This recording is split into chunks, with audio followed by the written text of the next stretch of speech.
Awesome. Well, again, good morning, and welcome everyone to this presentation that I've named All the Right Moves.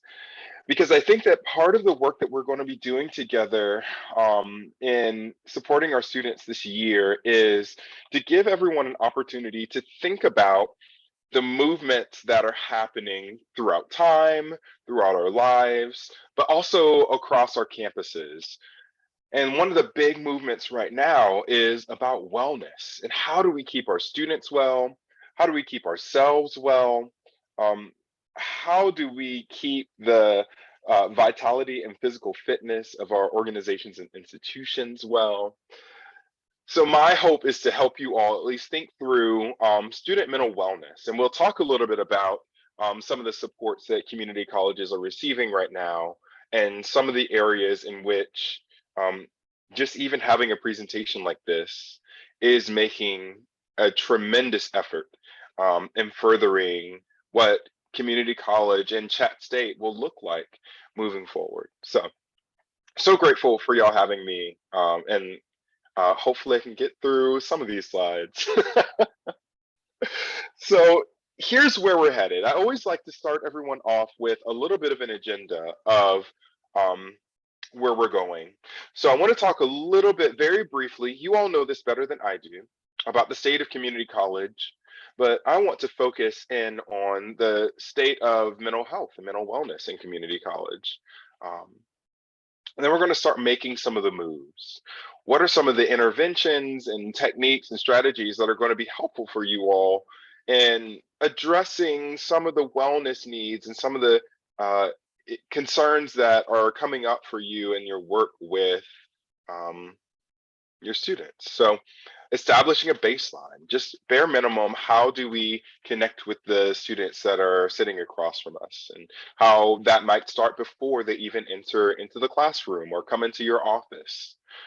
Creating brave space, what does that mean and look like? And then some interventions and tools for stress and time management.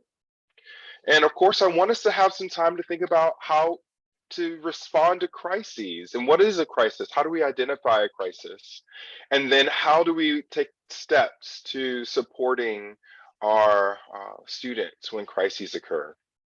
I also want to take a little bit of time to acknowledge the resources that are on your campus that may be helpful for you all. And then just time for some final thoughts and questions as they come. Okay. Now, Dr. Lorray gave a little bit of an introduction to me, but I want to offer some words as well to you all about who I am.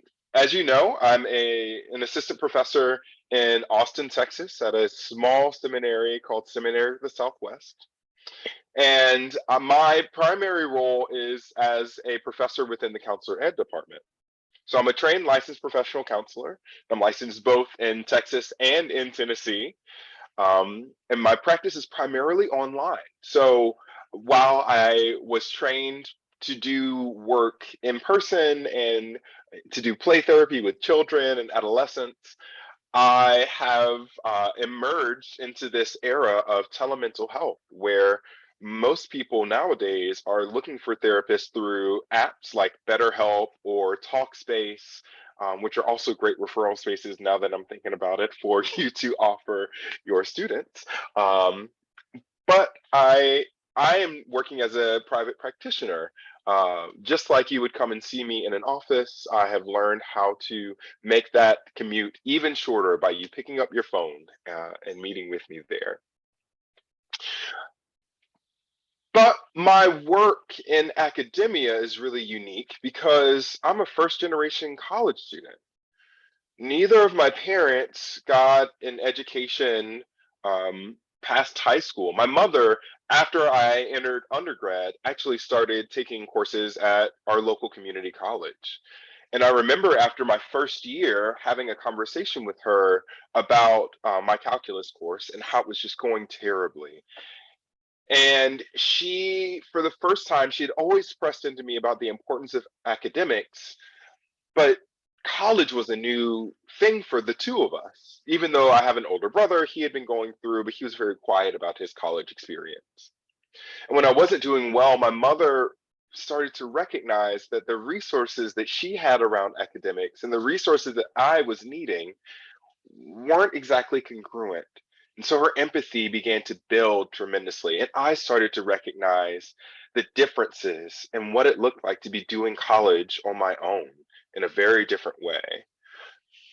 I'm also from South Carolina, so I'm on the other side of the Smoky Mountains as far as culture and context and southernness goes. I'm an African American male who is also a PhD scholar. It's incredibly rare. In my field, we are less than, I think, 1.5% of PhD counselor educators are Black men. So there are all of these unique things about who I am and the context in which I've done my work that says a little bit about what academia means for me and my relationship to the communities that you're serving. More so, one important factor is that the 3 years that I was doing my PhD work, the three and a half, and even the time before, the students that I worked with in the community, the research that I centered a lot of my work around was with rural Appalachians. People from Loudoun County and Hamilton County, obviously Knox County, um, all the way up to the border, the Tennessee-Kentucky border. I was working with students, um, learning a little bit more about what does it mean to be a part of the educational systems that you were in. What is the uniqueness of Appalachia? What is this unique resilience that this community has built, and how did it get built over time? I loved hearing those stories, and I loved pointing those students from high school towards places much like yours, knowing that community colleges have an awesome opportunity to help people to see that their community is engaged in their life after high school, is engaged with the particular strategies, the particular training programs that gave right back to the community that they loved so much. So this is really why I'm here, because I recognize just how much you're supporting not only the wellness of your students, but you're supporting the wellness of your communities. And a big piece of doing that well is making sure that you're looking at the psychological needs and the crises that are happening when the traumas that your students have encountered also show up in the classroom, which could be a facet of them being first generation college students. That might be a facet of them emerging to a more urban context if they're from more rural experiences and places. So we're going to talk a little bit about all of that today, okay? But before we really get into it, I want you all to feel engaged as well, because I'm curious to hear from you all about how you're doing and how you're feeling. The school year is right around the corner. And as a counselor, I can't not ask, how are you? Um, so how are you? You can either add it in the chat, I have it here, or you can unmute and share. Okay, say feeling excited and optimistic. Yeah, yeah, overwhelmed, exhausted. Yeah, yeah, depleted. Hmm. Yeah, so there's a nice oscillation for you all. This time of year brings a lot of excitement, a lot of energy, a lot of joy, but a lot of overwhelm, a lot of fatigue. Some of y'all probably didn't get much of a break if you're staff and administration. You've probably been going, going, going, going, going. That's really important to take note of. Take note of your own level of weariness, of needing to look back um, on how you're feeling as you're going into this world. So think for a second, what are you doing to restore yourself? What are you doing to put the laptop down or walk away from the meeting and recognize that there is a world outside of this thing that we call work. Maybe it is nestling with that new grandson that's just been born. Maybe it is looking at some Disney. Maybe it is some coffee in the cup. Yeah.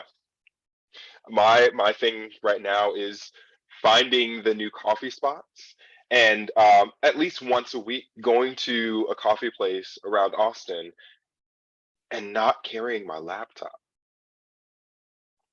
I know it's crazy to think about being detached for even 30 minutes from work, but just doing something that's going to help replenish me before I go back into the advising, I go back into the administrative meetings, I go back into organizing my program, the Racial Healing Initiative. Maybe it's calling my nieces. Maybe it's just sitting down and looking at people walking from place to place. You got to take those moments, y'all, because if we're not well, our students aren't going to be well. And we're not going to have the capacity to hear their needs when these crises or these moments flare up for them. So I want you to check in with each other throughout this year and just ask that general question and mean it. Again, I'm from South Carolina. I get it. I'm very good at asking, how are you, and not hearing the response. Or answering, oh, I'm good. Everything's good. Take that time and really ask the question twice. How are you really? Okay. So I'll keep moving because I want us to think about how are we in the state of community college and community wellness. Because a portion of it is thinking about where we are in enrollment, where we are demographically, and what is the state of community college and the enhancements that have been happening over the past couple of years. We have uh, seen a tremendous boon and a little bit of a drop off in enrollment over the past couple of years. Now, of course, we know that enrollment has increased because resources have increased. Opportunities for students to come to community colleges for free or reduced rate have not only been enhanced and put into the Tennessee legislation, um, but it's also been publicized and marketed really well to these high school students. Um, they know that Chattanooga State is available to them as an option before they start applying or start taking coursework at some of these four-year institutions. And so that's helped us to have a little bit of a balance with not only racial demographics, but economic demographics. People from all different communities, all different levels of economics are able to access and be a part of our community college system. And as we've seen, there's also national legislation. This Community College Student Success Act has been put forth several times, and hopefully it will continue to be put forth as an opportunity to resource our community colleges, not only with funding, but with additional support to academic advising, to academic and career support, so your career services centers, and financial support for both students and institutions. What's not there, however, is funding for wellness care and infrastructure and structural support around what an institution might need to do to support the wellness of their students. So that might look like subsidizing food for students that may need it. That may look like looking at childcare for students who are parents coming into your campus, for faculty and staff that are also parents. One of the things I loved about your institutional video was that you talked about your child development center and how that's open to students, faculty, and staff. But it also, there's a cost. There's a cost to having that center and running that center and staffing that center. So it's important for us to be aware of and to advocate to our senators and to our legislators to think about how might they be able to offer additional funding to run centers like your Child Development Center effectively and holistically for your institution. Because again, I want us to know this space of social determinants of health, which I came across when I did a little bit of time in public health coursework, that the social determinants of health really speak a lot to what might be helpful for an individual or a community to continue to not only survive but to thrive. So what you see on the right side are just kind of the categories, right? So we see things like health services. Do we have access to physicians, to dentists, to people that are going to take care of our physical bodies? You all are familiar with education and literacy, right? We really want to enhance education, teaching, resources for our individuals to, our community members to have the tools and the training to be mechanics, to be educators, to be social workers. That requires education. That requires enhancement of literacy. Culture is so big, and we know that East Tennessee has such a rich culture, not only between what East Tennessee is and what it's become in this area of Appalachia, but we know that there are lots of different communities, lots of different ethnic and racial communities that have also called this place home. And so being able to have space, to have physical space, to have cultural space is really important. What you see on the left, however, are not only some of these social determinants, but some of the challenges that come up to diminish the wellness of individuals. Food insecurity, housing, social exclusion. So, what might it look like for your student to emerge on your campus and not feel as though they belong on that space? First gen college students feel this quite often where they don't really know the mechanics of what it's like to be on campus. You all do a really good job of talking about what is it like to have life on campus. You have orientations, you do a lot of work around student life. I heard you talk about if there are tents on campus, make sure you have your student ID because there's probably free food for you to acquire. Just those small messages in your videos help your students to know that your campus is already thinking about all those small ways in which you can belong to Chattanooga State, where we want you to be involved in student life in Chattanooga State, where if you're hungry, we want you to be fed. We want you to feel like, this is a place where you can call home. Here are student support services for career before you get started, while you're a student here, right before graduation, to link you to individuals in your community that want to hire you.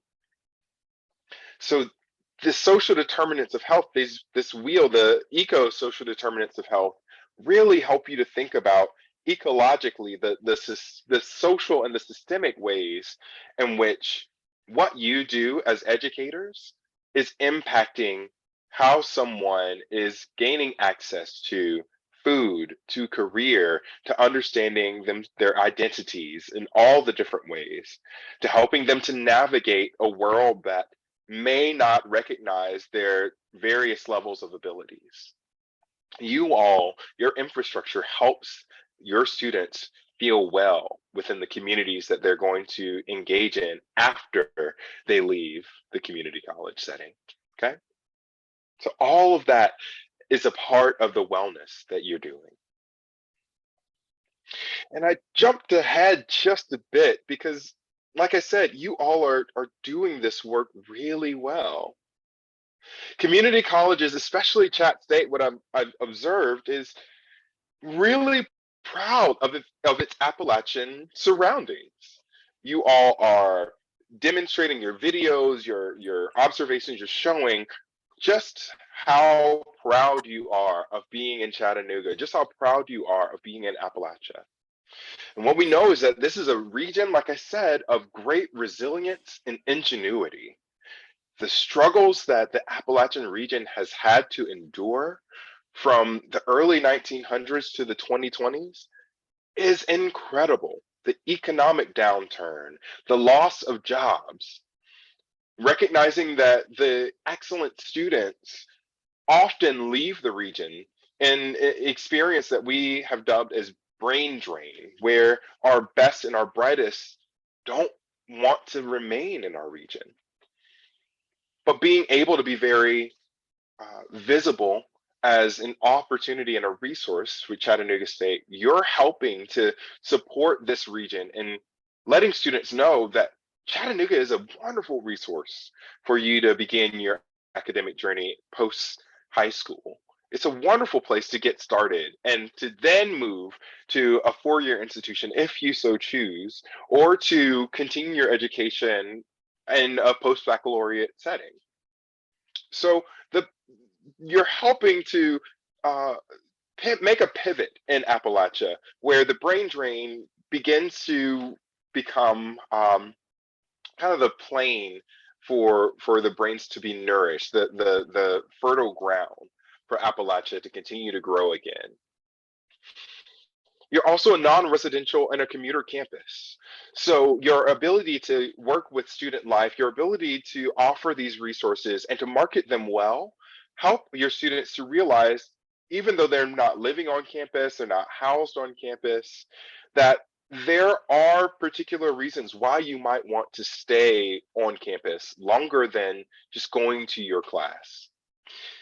COVID has created a pretty unique space here because some of your courses are online and some of them are hybrid.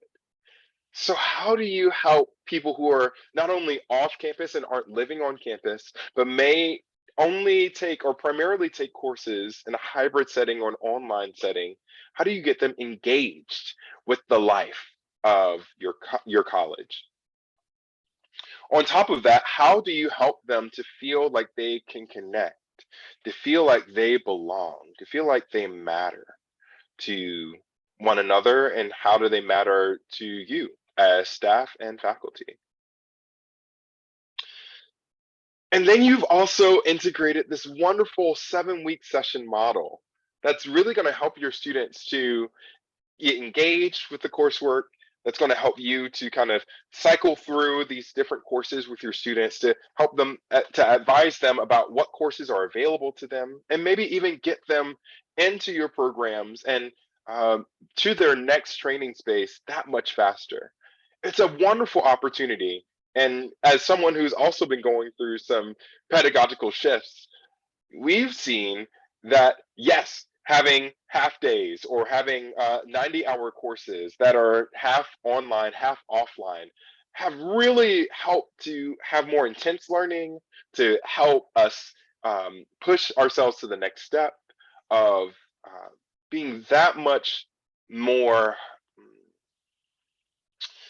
uh, being that much stronger of educators and learners, because now we're learning a lot of new things.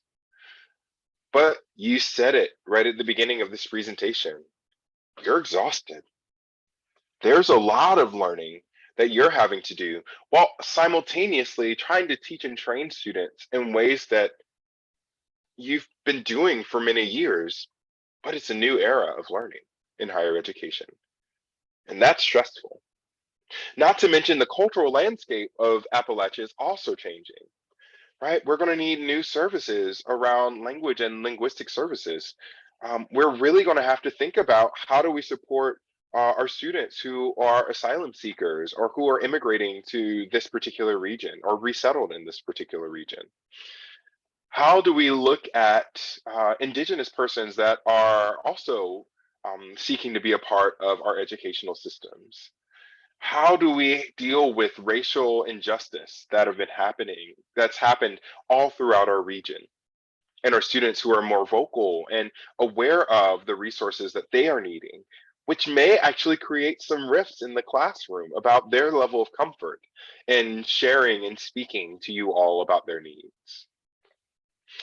All while you all are adjusting to these 7-week cycles of teaching, of connecting, of providing student life, of providing answers to how do you get a parking pass. All of this is happening simultaneously.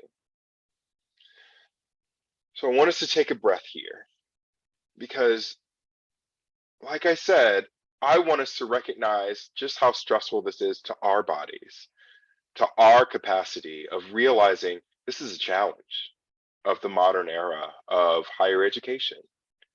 It's not easy. And it's also a wonderful opportunity for us to begin to be the leaders for the next generation of our community. And also some of our peers, some people who are now getting a chance to go back to school and to learn new techniques, new strategies to emerge into new fields. This is exciting. So for those of us who are coming into this world with excitement, I'm glad you're here. And I hope that that excitement continues to go and to flow out because that's what's going to help you be well when you're feeling stressed, when you need to manage your time differently. That's what's going to keep you going.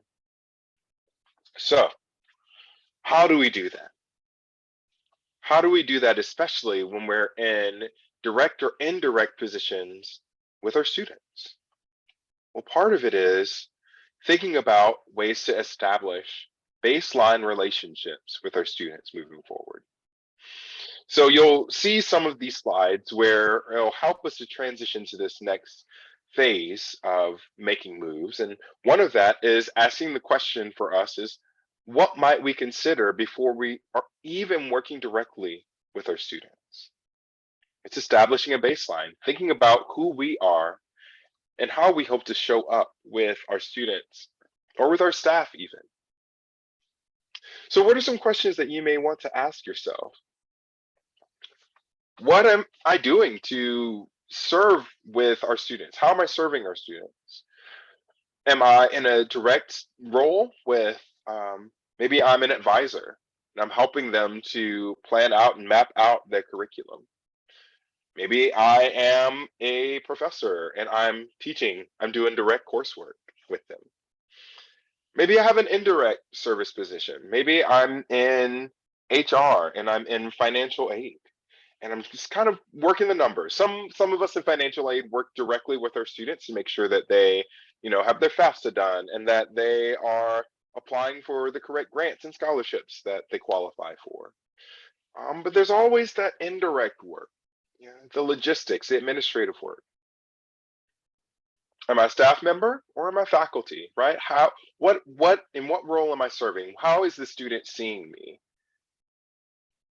What is the population of students? Looking at those reports early on, I know sometimes the numbers might get boring. They may just kind of be black and white on a page, but it really is important for you to think about the demographics of students that you have. Who's new on our campus? Who might be looking a little lost? What is it about our setting that may be different than going to high school, going to who may be coming to our campus at age 40 or as a veteran, or who may be coming from out of state even. So each of these students have different needs, right? The veteran may have different needs than the 18-year-old who is fresh out of college or fresh out of high school.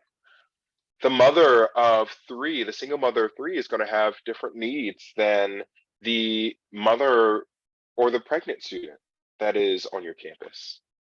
Your queer and trans students are going to have different needs than some of your other students who are on campus. So being aware of the different resources that are available to them and being able to offer that early, it's going to really help to establish a baseline connection with your students. But you also have to look inward and intrinsically to what has been your relationship with students and what have you noted about how safe they feel with you. What I mean by this is when you're thinking about the role that you serve on your campus, do your students, what kind of information are they sharing with you? Do they just come to you in a transactional relationship?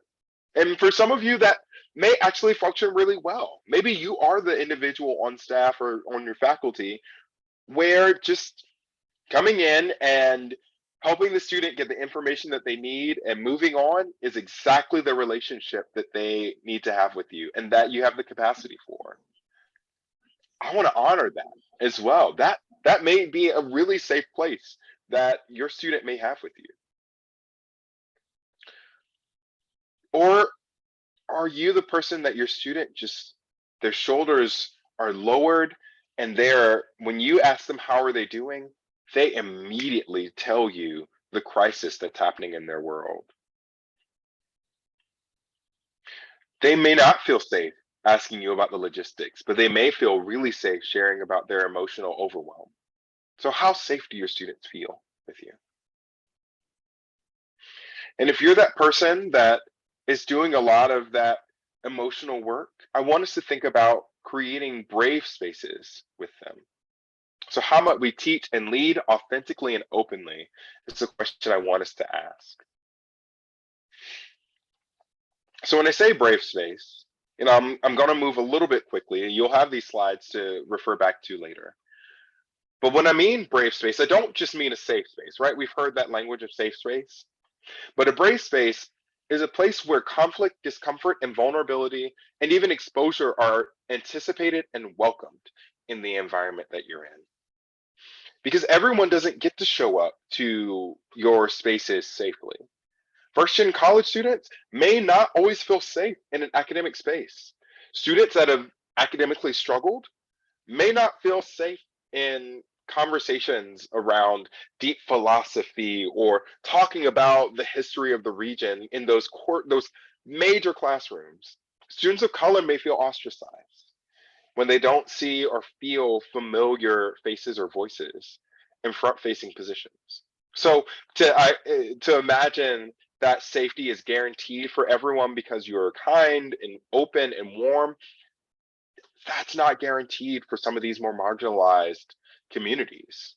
So being able to acknowledge that and being able to sit with the discomfort when that conflict arises, that is a brave space. And to be able to have that conflict without immediate retribution or punishment to the individuals you're working with, that's really important. And to know for yourself that I have to also feel uncomfortable sometimes in order for us to grow together. And so I want us to be aware that there's a framework for how this may work. So engage, build, prepare, and explore. So you have to engage in critical self-awareness.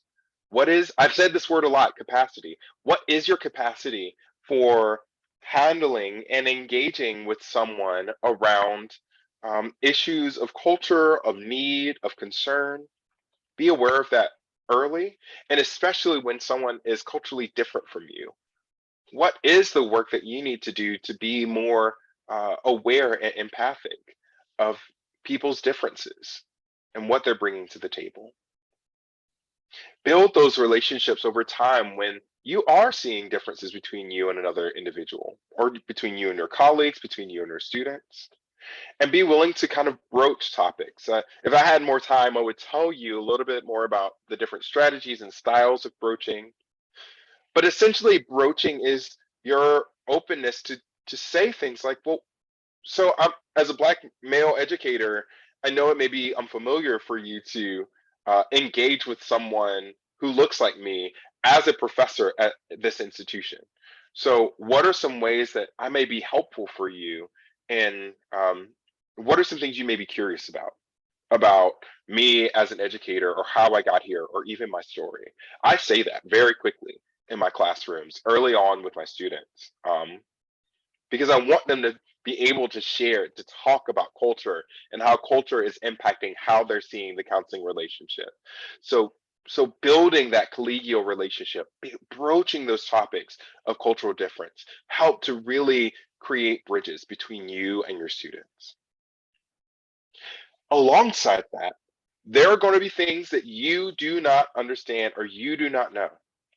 So prepare to address cultural and relational ruptures that may happen between you and your students, you and your staff members. And when those ruptures occur, be willing to take a beat and talk about it. What did we learn here? What didn't go well? Why didn't it go well? What might we need moving forward in order for us to successfully work alongside one another? Because that's the part of humility. Humility requires an awareness that we're not always going to get it right, but we're willing to continue to work together, to continue to engage, and then explore. When we have value differences, that it's important for us to keep talking with one another, to dialogue with one another. Because an openness, a position of openness, is going to help us to reduce harm inside of our interactions, right? We always want to seek harm reduction, especially when we're engaging with students who are bringing their own trauma, who are bringing their own crises, who are working towards understanding how to pivot to another area of professional practice. We want them to be able to talk about harm reduction within their own lives and within their own worlds. I see a question here about rupture. When I talk about rupture, what I mean is when you're experiencing that conflict, when the relationship itself feels tender, or it feels when you have that level of trust and that trust is broken. So students may feel like, I thought that I could talk to this individual, but they don't understand the position that I'm coming from. Or when you have that moment and that student is having a hard time, and you may not be perfect at giving them the resources or pointing them to the resources that they need. Humility in the midst of the rupture will help you to say, so I realized that the answer that you were looking for, the response that I offered may not have been the answer that you were looking for in this moment. Or the response that I gave may have been a little insensitive, or it may not have taken this, and this into account. What are some ways in which I might be able to support you differently, or I might be able to point you towards someone who could support you differently? And in these moments, it's okay for us to acknowledge that maybe that person doesn't respond, or maybe that person may need a little bit of extra time to respond to the particular need that I'm offering them. So I just want us to think through how we might be able to um, engage that rupture. So that's what I mean in this context of rupture. Okay. I'm going to push us along just a bit, because a lot of our students are going to be dealing with stress and time management, right? Coming into college for the first time, or for the first time in a long time, can be hard. And coming into this digital age ourselves, we're going to feel a lot of stress. So, what is stress? And how do you help an already overloaded student, faculty, or staff member with these schedules that we already have?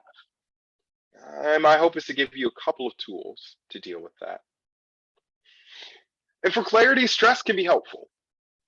We can recognize that stress is something that can be debilitating. It can lead to anxiety. It can foster and fuel depressive symptoms. Our response can be anger as well.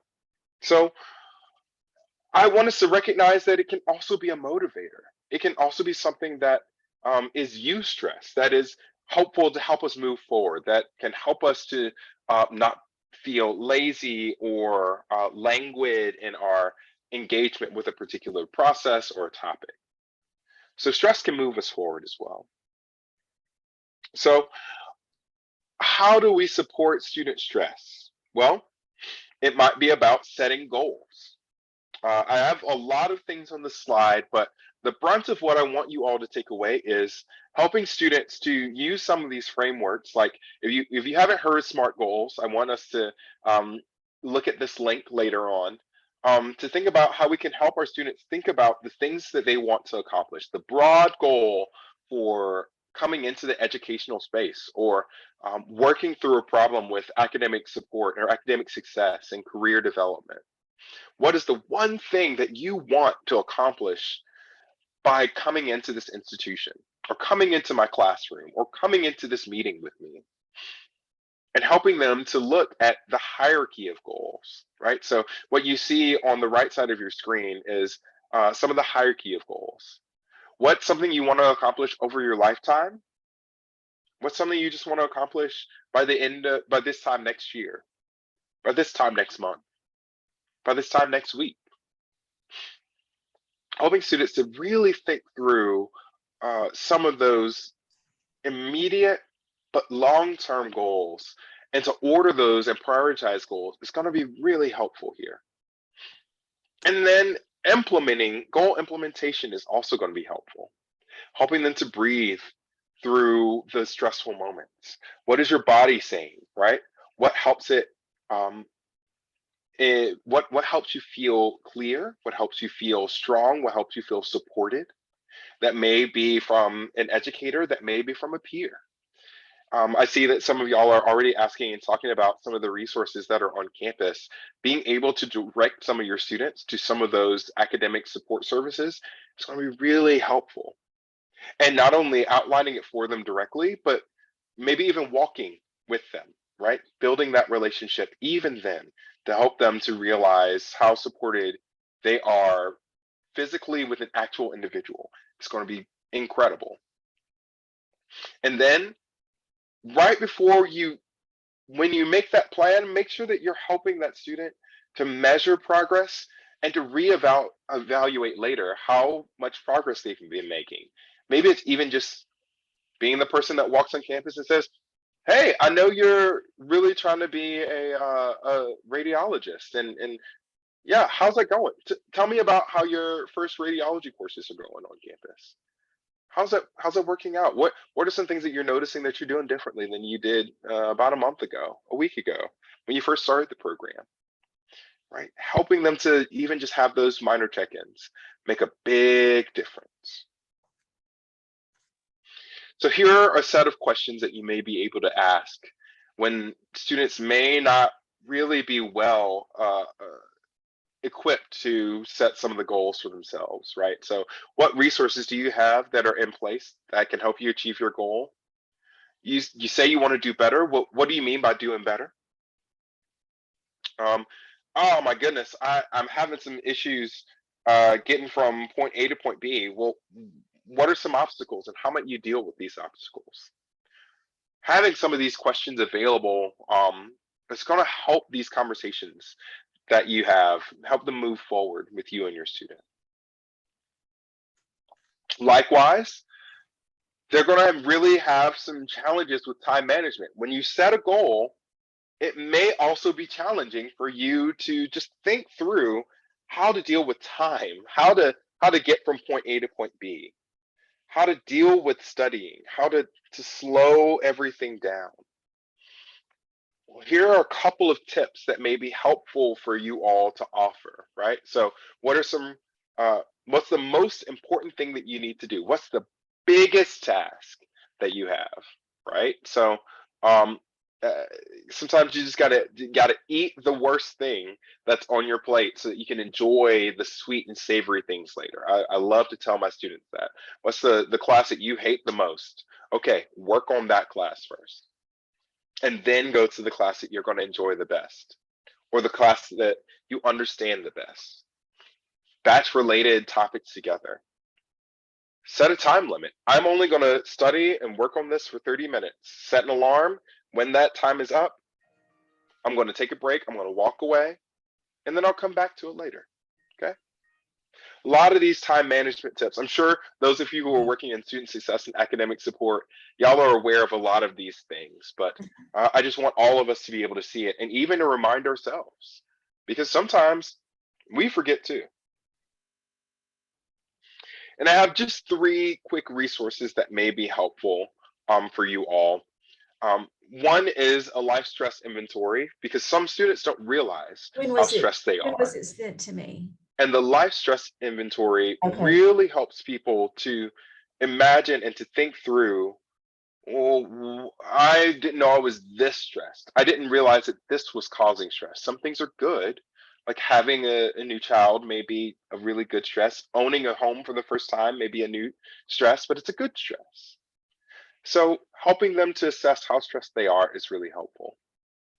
Maybe they don't realize that there's a particular way that they learn that requires different resources. So I've provided you all a learning styles PowerPoint that you can also connect to your student and say, maybe you're a kinesthetic learner. Here's some strategies that may help you to learn when you can't do the doing of being a part of history. Here might be some kinesthetic strategies to help you learn history differently. And then with time management, helping them to engage with the Pomodoro technique. So thinking about how we might be utilizing different strategies for taking bite-sized chunks of a task, 25 and 5, 25 and 5, 25 minutes of engaging with that task, 5 minutes of a break. Sometimes I like to shift it for myself of 15, 5, 15, 5, especially because sometimes I struggle with attentiveness, especially when I'm very anxious. Lastly, I want us to have a little bit of time to think through crises because sometimes our students really are having a hard time adjusting to the world that they're in. And that may be related to academics and may be related to what's happening in their lives, right? So it may be they're having a mental health crisis. They are breaking down. So I want us to be able to recognize a crisis that involves emotional dysregulation, distress, as well as impairment, right? When they aren't performing well, and it does have to do with an issue of their wellness and wellness care. I'm also offered you definitions of crises, as well as types of crises, whether it's a family situation like abuse, whether it's an economic situation like a job loss, community situations like neighborhood violence or a school shooting, or again, a crisis can be something that's positive, retirement, a birth of a child, or a death of a loved one. It can be positive or not as positive. And then we all have seen natural events happen all over the place. These natural uh, tragedies can also inspire a crisis within our students. So one model that I want to show you is the PAR, Preparation, Action, and Recovery. Part of this training is your preparation. You're thinking about what we might be able to do to support our students, um, to support our resources, our organizations, our community members, to be prepared for what might be down the pipeline for our students. And that also means having a protocol for crisis management. Who do you call on campus? Who do you call off campus? Do you know the hotline number for the Trans Lifeline? If you have a student who's dealing with understanding their gender identity as they're coming into a college campus, do you have the suicide prevention hotline number? What about resources for housing insecurity? Who do you call in your community to resource you well, to resource your student well when those issues come up? Make sure that y'all have those lines, and if you don't have it on a particular website on your campus website, it might be really helpful to have that in a particular space. And then once you're done working with your student, post-crisis, what do you need to help them deal with the crisis? But what do you need to help you recover from the crisis as well? How is your body responding? So how do you as client, and especially those of you who are counselors, in what ways might your client or or as you as counselor return to a sense of stasis after a critical incident? And of course, I want to pause here because I believe we have some people from student support services. I know we're running short on time, but those who are on student support services to just speak up here. You all have done a really good job in the chat to kind of speak to some of the support services, but I'd love to give you all at least a moment to share some of the things that are happening on your campus.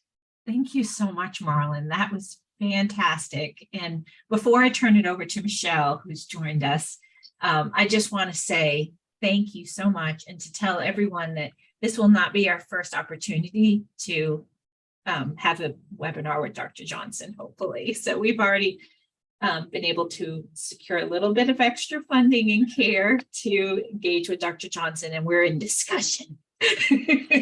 So I really look forward to you being able to talk with everyone again. And I want to turn it over to Michelle Kilgore, who is our wonderful person on campus to help us with that and has been answering some of the questions in the chat. So I'm going to turn it over to you, Michelle. My brain is whirling because for one, because I'm really excited about all of the questions and comments and inquiries about the resources that are available. But I really appreciate your thoughts today, Marlon. And I can see so many ways that we can work together to help expand our ability to support our students. So I think there are many of you that are new, at least from some of the comments. So let me just say, I'm the director of the Student Support Center, and we provide kind of a mixed bag of services, but they're all non-academic supports to help our students persist, to stay on track with their educational goals. That includes personal counseling, veteran services. We are the, I guess, the shepherds for the Helping Hands Fund and Tiger Cupboard. And so all of those are helpful resources that are critical for our students. I did share in the guide, or in the comments, the link to our Student Support Center LibGuide.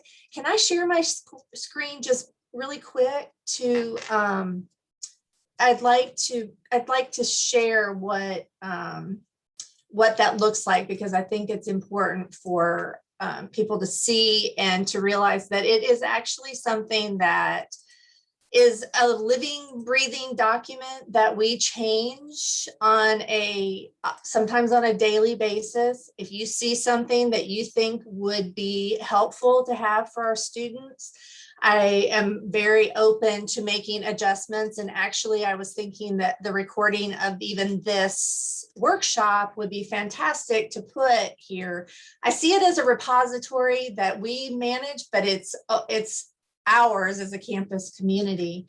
And so this is the place that we put all of our resources. We talked about today, let me back up.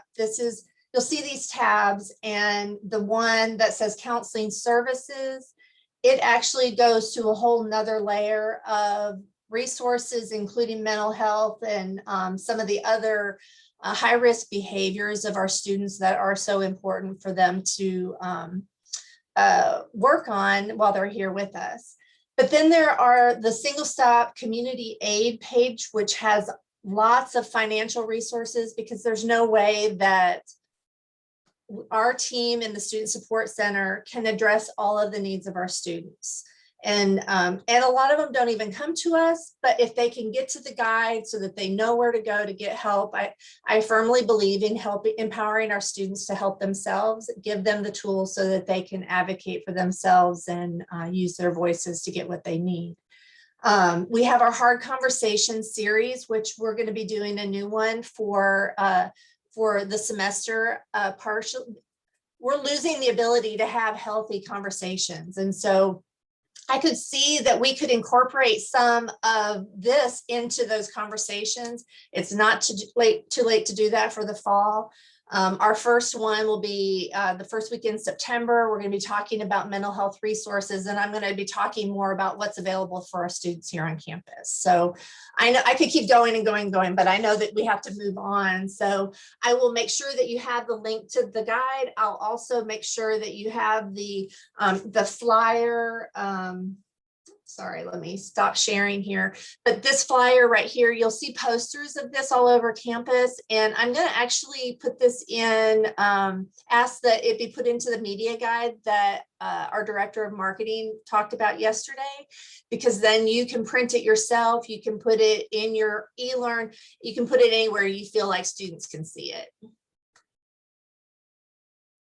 That's fantastic. Thank you, Michelle. And I appreciate you all staying extra. And I want to say again, thank you so much, Dr. Johnson. It was a thrill to have you. And I look forward to the next time we get to see your face on Zoom. So thank you, everybody, and on to your next session. I appreciate you. Thank you, Marlon. Thank you, everybody. Thank y'all so much. This was such a pleasure. Have a good Enjoy day. your holiday, rest of your holiday. You know I will. Bye-bye.